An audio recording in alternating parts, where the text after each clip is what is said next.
नमस्कार, मेरा नाम है कृष्णा बिस्ट और आप देख रहे हैं जनसत्ता फटाफट। चलिए नजर डालते हैं आज की बड़ी खबरों पर।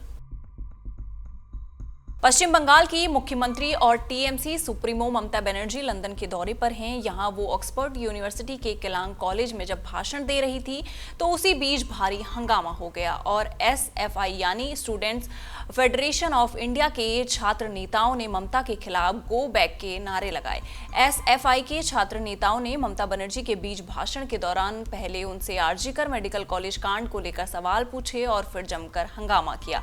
वहीं इस मामले में ममता बनर्जी ने कहा कि ये मामला फिलहाल कोर्ट में है और इसकी जांच केंद्रीय जांच एजेंसी कर रही है। कांग्रेस पार्टी लगातार अपने संगठन में बदलाव कर रही है। चुनाव राज्य बिहार में प्रदेश अध्यक्ष समेत प्रभारी तक को बदला गया है। वहीं यूपी में जिलाध्यक्ष तक घोषित करके आक्रामक रुख अपना रही है। इस बीच अब पार्टी में टिकट बांटने को लेकर भी नई प्रक्रिया अपनाने को लेकर चर्चा कर रही है, जिसके तहत पावर का विकेंद्रीकरण होगा और जिला स्तर की पार्टी यूनिट को ज्यादा ताकत दी जाएगी। उत्तर प्रदेश में जब से योगी सरकार बनी है उसके बाद से कई जगहों के नाम बदले गए हैं। अब दिल्ली में भी कुछ ऐसा ही होने जा रहा है। दिल्ली विधानसभा में मुस्तफाबाद विधानसभा का नाम बदलने को लेकर आज एक प्रस्ताव लाया जाएगा। ये प्रस्ताव मुस्तफाबाद से भाजपा विधायक और विधानसभा उपाध्यक्ष मोहन सिंह बिष्ट लाएंगे। उन्होंने मुस्तफाबाद विधानसभा का नाम बदलकर शिव विहार करने की मांग की है।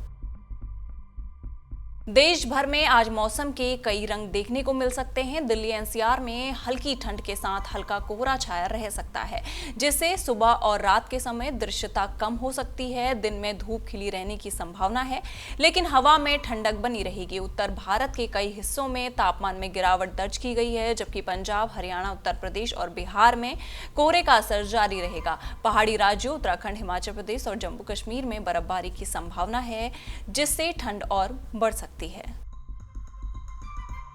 सुप्रीम कोर्ट शुक्रवार को जस्टिस यशवंत वर्मा के घर पर कथित तौर पर नोटों का ढेर मिलने के मामले में एफआईआर दर्ज करने की मांग वाली याचिका पर सुनवाई करेगा। इस याचिका की सुनवाई जस्टिस अभय एस ओका और जस्टिस उज्ज्वल भुइया की बेंच करेगी। सुप्रीम कोर्ट के वकील ने ये याचिका दायर की है। याचिका में मांग की गई है कि दिल्ली पुलिस को इस मामले में एफआईआर दर्ज करने का निर्देश दिया जाए।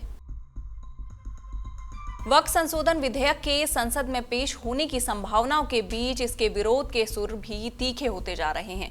All India Muslim personal law board ने देश के सभी मुस्लिमों से अपील की है कि वो इस बिल के विरोध में आज अलविदा की नमाज के लिए जाते वक्त अपने दाहिने हाथ में काली पट्टी बांधें। AIMPLB के महासचिव मौलाना मोहम्मद फजलुर रहीम मुजुद्दीन ने बोर्ड के एक्स हैंडल पर एक वीडियो के जरिए अपील जारी की, जिसमें उन्होंने ये आग्रह किया। इसके अलावा बोर्ड ने नोटिफिकेशन रिलीज करके भी मुसलमानों से काली पट्टी बांधने की अपील की। मौलाना मुजुद्दीन ने कहा कि जुम्मातुल विदा यानी रमजान के आखिरी शुक्रवार के दौरान देश के मुसलमान सरकार द्वारा प्रस्तावित वक्फ बिल का विरोध करें।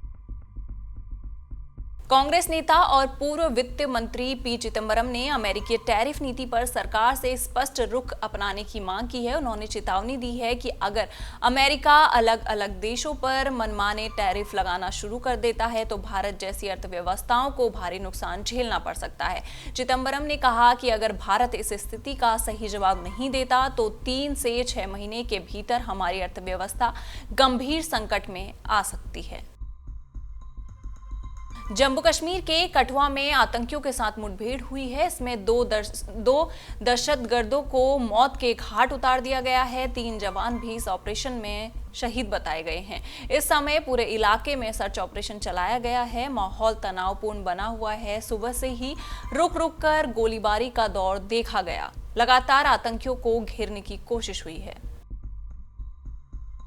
कुछ दिनों पहले ऐसी अफवाहें उड़ी थी कि गोविंदा और सुनीता आहूजा 37 साल की शादी के बाद तलाक लेने जा रहे हैं। इन अफवाहों के सामने आने के बाद पहली बार सुनीता को किसी इवेंट में देखा गया। सुनीता आहूजा गुरुवार शाम को मुंबई में एक इवेंट शो में शामिल हुई और इस दौरान उनके साथ उनके बेटे यशवर्धन आहूजा और बेटी टीना आहूजा थी, लेकिन गोविंदा नहीं नजर आए। गोविंदा के साथ ना देखे जाने पर पेपराजी ने सवाल किया, गोविंदा सर कहाँ हैं? इस पर सुनीता ने कहा व्हाट। इसी बीच पेपराजी ने कहा कि हम गोविंदा सर को बहुत मिस करते हैं। इस पर सुनीता ने कहा हम भी कर रहे हैं। सुनीता अपने इस जवाब से एक बार फिर चर्चा में आ गई हैं। इन सारी खबरों पर आपका क्या कहना है, आप हमें कमेंट सेक्शन में जरूर बताइएगा और इसी तरह की देश दुनिया की खबरों के साथ जुड़े रहने के लिए देखते रहिए जनसत्ता।